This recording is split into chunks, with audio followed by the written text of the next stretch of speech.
Chào cả nhà thích mua một chiếc xe với trả góp 0% lãi suất không ạ?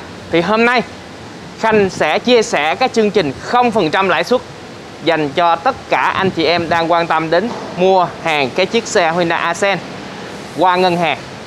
Gói 0% lãi suất này có thể áp dụng rộng rãi dành cho nhiều khách hàng khác nhau. Chi tiết các bạn sẽ xem trong video giúp dùm Khanh nha. Rồi bây giờ Khanh sẽ chia sẻ lại một số thông tin về cái chiếc khẩu trang của Khanh đang đeo. Thì đây là chiếc khẩu trang của Khanh đang đeo là thương hiệu Huỳnh Gia. Thì đây là chiếc khẩu trang N95 có giá bán là 200.000 một hộp 20 cái. Còn nếu gia đình mình cảm thấy cái giá khẩu trang của Khanh đang đeo nó không phù hợp với kinh tế, mình có thể chọn cái loại khẩu trang rẻ hơn, đó là khẩu trang y tế. Thì khẩu trang y tế mình sẽ sử dụng với giá bán là 35.000 một hộp 50 cái, rất là rẻ nha. Link mua hàng trong phần mô tả giúp dùm Khanh. Rồi gia đình mình có thể gọi điện trực tiếp cho bên công ty để công ty giao hàng cho mình. Rồi tất cả các thông tin nằm trong phần mô tả. Bây giờ Khanh sẽ đi vào chi tiết là cái chiếc Hyundai Accent này mua trả góp với lãi suất 0% như thế nào. Như các bạn đã biết rồi thì mua xe máy 0%, mua máy điện thoại 0%, mua laptop 0%, mua máy tính bảng 0%, vân vân. Thì bây giờ mình đến mua ô tô 0%. Trong hôm nay Khanh sẽ chia sẻ với gia đình mình giá bán của chiếc xe Accent. Thì Khanh sẽ chia sẻ là giá bán niêm yết. Còn các cái chương trình khuyến mãi thì bên Khanh sẽ trang bị tặng cho mình những cái Khanh giới thiệu, mình có thể chọn trong cái chương trình tặng nha. Còn nếu anh chị em nào mà cảm thấy những cái trang bị của Khanh không phù hợp, không thích hoặc lấy một phần thì phần còn lại sẽ được quy đổi ra giá bán để trừ vào, quy đổi ra tiền mặt để trừ vào. Rồi. Bây giờ Khanh sẽ giới thiệu lại sơ qua các chi tiết của cái chiếc Hyundai Accent. Rồi trong cái video này Khanh đi đến điểm nào thì Khanh sẽ báo cho mình biết là tặng những món gì trên chiếc xe nha. Đối với Hyundai Accent phiên bản số tự động, cả hai loại đều có sẵn đề nổ từ xa rồi. Đề nổ từ xa thì Khanh có làm video clip về hướng dẫn sử dụng. Thì rất là dễ, mình có thể bấm thẳng trên cái remote này. Đây là cái remote của xe nè. Đó, các bạn bấm lóc cửa lại, bấm lóc cửa lại rồi thì mình sẽ đè giữ. Chiếc xe nó sẽ đề nổ thôi. Rất là dễ đúng không ạ? Bây giờ Khanh sẽ giới thiệu cho mình là những cái gì có thể trang bị được trên chiếc xe nhưng không làm tăng quá giá trị của chiếc xe. Thì các bạn hình dung rằng đó đến giờ mình mua một chiếc xe đem về trang bị thì mình cứ nghĩ là trong hãng lúc nào cũng mắc, và đi ra ngoài mua thì đi ra ngoài mua cho nó rẻ nhưng đổi lại là không chất lượng, không đảm bảo và phải hỏi người này hỏi người kia. Thì hôm nay Khanh chia sẻ cho gia đình mình là trang bị tại hãng được tặng giá rẻ và chất lượng, được bảo hành hãng, không cần phải suy nghĩ. Những chiếc xe của Khanh bán sẽ được bảo hành 5 năm trên hệ thống Hyundai toàn quốc.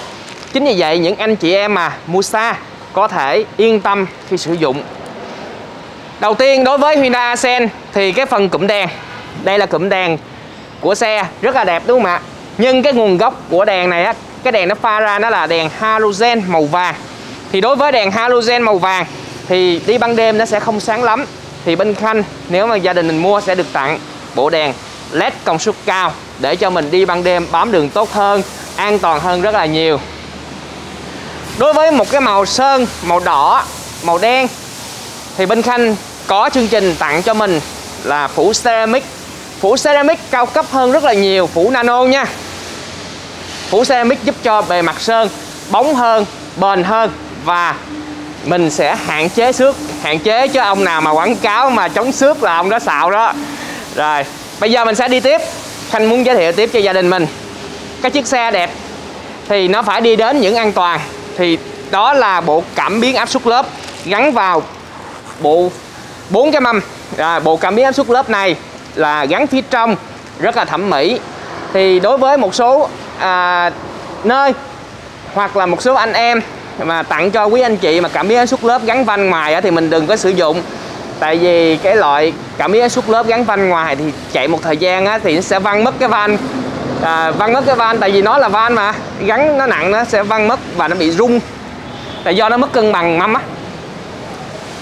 Rồi đối với cái phần xe của mình sử dụng thường hay bị quên, đó là bấm lóc cửa. Rồi đây, bấm lóc cửa lại khiến chưa chạy lên mà gương hậu cũng quên xếp luôn. Thì như vậy chúng ta phải đi vào trong xe rồi đi ra ngoài bấm lót cửa lại. Đó. Thì bên Khanh sẽ giới thiệu cho mình hệ thống linh kính tự động sẽ được tặng khi mua xe. Bấm lót cửa lại, kiến này chưa chạy lên nó sẽ tự động chạy lên. Gương hậu chưa xếp lại, tự động xếp lại, sẽ rất là an toàn, giúp cho mình lái xe không cần phải quá suy nghĩ và giúp cho mình làm biếng hơn. Rồi, xe Ascend phiên bản đặc biệt thì sẽ có trang bị cho mình cái cửa sổ trời có sẵn luôn. Đây là cửa sổ trời nha.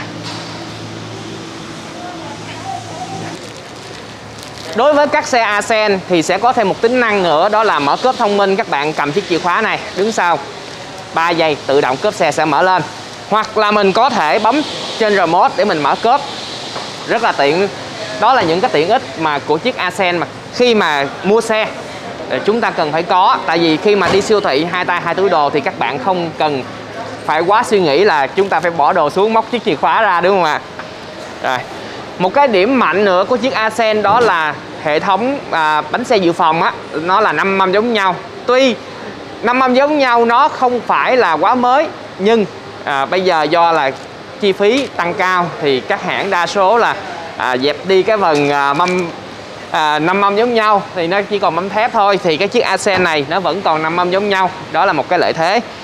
Rồi.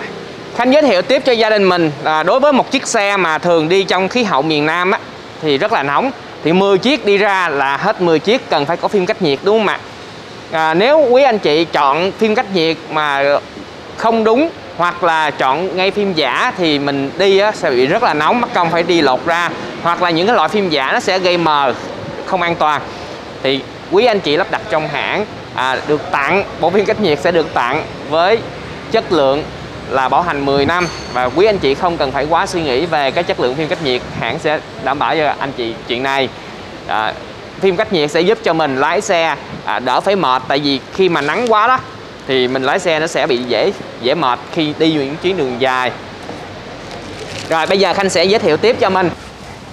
Đối với chiếc Hyundai Ascend của mình á, thì tiện ích của hàng ghế sau nó sẽ có cho mình là cửa gió hàng ghế sau để giúp cho mình đi những chuyến đi dài, hoặc là những cái khí hậu thời tiết nó nóng, hoặc cũng có thể là lạnh để mình sưởi hoặc là mình làm mát cho người hàng ghế sau thoải mái hơn rất là nhiều.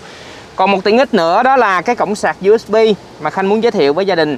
Thì cổng sạc USB thì thường bây giờ mình sử dụng toàn là smartphone không mà cổng sạc USB này mà không có thì nó gọi là thôi rồi luôn.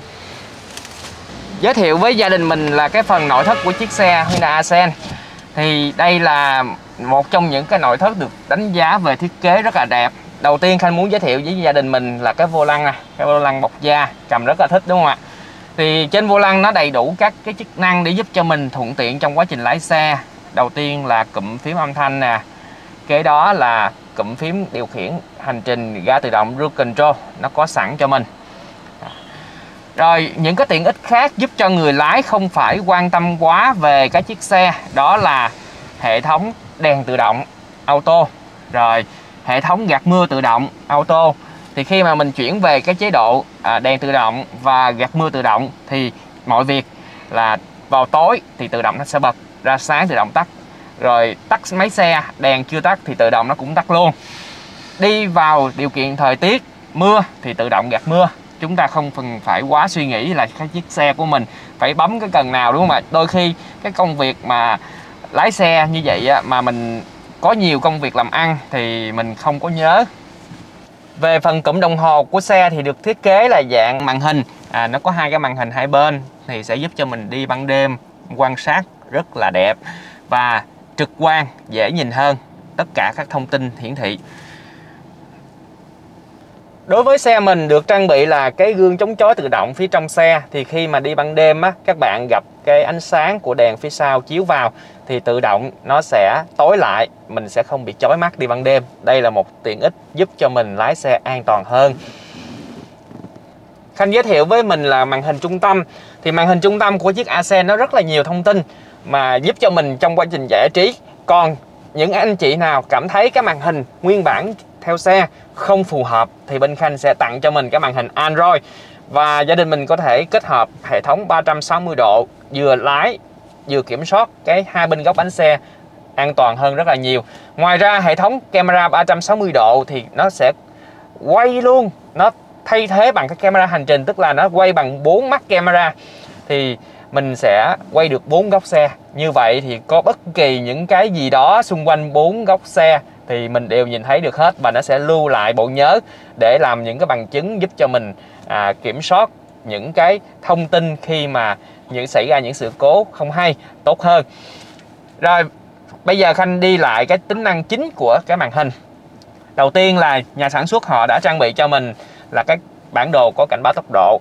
Còn nếu mà mình nâng cấp lên màn hình Android thì mình cũng có thể là có một cái bản đồ S1 của Vietmap có cảnh báo tốc độ luôn. Về phần màn hình này, những tính năng cơ bản FM, AM, USB, Bluetooth có rất là đủ. Nhưng Khanh muốn giới thiệu với mình là Android Auto và Apple CarPlay. Và những anh chị mua xe tại chỗ Khanh sẽ có cái tính năng mà đọc không nơi nào có. Dùng từ là đọc không nơi nào có. Bây giờ Khanh sẽ bấm vào chia sẻ cho mình nha. Như các bạn đã biết là Android Auto và Apple CarPlay thì nó có sẵn trên chiếc xe, nhưng mà Khanh sẽ mang lại cái giá trị hơn cái Android Auto và Apple CarPlay trên chiếc xe của mình. Đó là đầu tiên Khanh sẽ giới thiệu cho mình nha, là cái bản đồ Google Maps. Thì bản đồ Google Maps thì ai cũng biết rồi, nhưng khi bản đồ Google Maps mà lên chiếc xe của các bạn thì làm cho chiếc xe của các bạn có giá trị hơn, mình sử dụng sẽ thích hơn, bằng cách là ra lệnh bằng giọng nói: OK Google, dẫn đường đến chợ An Đông. Đang điều hướng đến chợ An Đông. Các bạn không thích chợ An Đông thì các bạn có thể nói bất kỳ địa điểm nào, hoặc là các bạn nói địa chỉ, phường, xã, thành phố, số nhà, đều dẫn đường được cho các bạn hết. Các bạn thấy nó tiện dụng hơn rất là nhiều trong quá trình mình lái một chiếc xe. Đối với cái bản đồ Google Maps, ngoài cái việc mà dẫn đường bằng giọng nói tiếng Việt thì các bạn còn biết được là đường đi của mình có kẹt xe hay không kẹt xe bằng những cái hiển thị màu sắc. Màu xanh là đường không kẹt, màu đỏ là đường kẹt, để mình đi một cái đường vòng tuy nó xa hơn nhưng lại tiết kiệm thời gian hơn rất là nhiều. Đó là lợi thế của bản đồ Google Maps. Rồi bản đồ Google Maps thì nó sẽ giúp cho các bạn dẫn đường và chính xác, không bị đi vào đường cấm quẹo. Thì những anh chị mà ở tỉnh, hoặc là những anh chị thường xuyên lái xe máy, bây giờ lên một chiếc ô tô thì cái việc mà đi vào đường cấm là rất là bình thường, đúng không ạ? Thì cái đó do mình không biết, do mình không chủ động trong cái việc quan sát. Thì bản đồ Google Maps sẽ giúp cho mình không bị đi vào những đường cấm, bởi vì nó sẽ luôn dẫn vào những cái đường hai chiều. Và nếu mà có gặp đường cấm ô tô phía trước thì nó sẽ dẫn mình đi đường vòng, không bị cảnh sát giao thông phạt. Đó là những cái mà Khanh cảm thấy cái bản đồ Google Maps này rất là hay. Kế đó, ngoài cái việc nó dẫn đường hay rồi, thì Android Auto hoặc Apple CarPlay còn cho mình những cái giải trí. Khanh ví dụ như là Zing MP3 để các bạn có thể nghe nhạc khi vừa lái xe mà vừa nghe nhạc. Hoặc đối với những anh chị có trẻ thì mình có thể thích là về giải trí. Đây, giải trí mình có thể xem là cái YouTube khi chạy. Đó, YouTube khi chạy nè. Đó. Rất là nhiều online, chỉ cần điện thoại của các bạn kết nối 4G, 3G. Rồi 3G, 4G bây giờ rẻ lắm. Khanh sẽ giới thiệu cho mình nhiều gói hấp dẫn, một tháng chỉ có 90.000 thôi, xài tẹt ga luôn. Khi mà chạy xe vẫn xem được bình thường nha. Rồi đây là sơ qua một vài điểm trên cái hệ thống giải trí. Nếu quý anh chị mua xe tại chỗ Khanh được trang bị thêm, được nó gọi là đặc quyền. Những cái đặc quyền này được sẽ có khi mua xe tại chỗ Khanh. Ngoài ra đối với cái chiếc xe nó còn có thêm một tiện ích mà Khanh muốn giới thiệu. Đó là camera nó sẽ xoay theo góc lái. Đánh lái qua trái, xoay qua trái, đánh lái qua phải, xoay qua phải. Thì cái việc mà lái xe không phải ai cũng nhớ cái vô lăng của mình nằm ở vị trí nào. Thì cái chiếc xe sẽ giúp cho mình giải quyết cái vấn đề nhớ hay không nhớ. Xoay một hồi rồi mình nhìn cái camera mình biết nó thẳng. Rồi, ở phần phía dưới thì nó là hệ thống điều hòa tự động. Thì mình đặt bao nhiêu độ thì đủ nhiệt độ sẽ ngắt ra.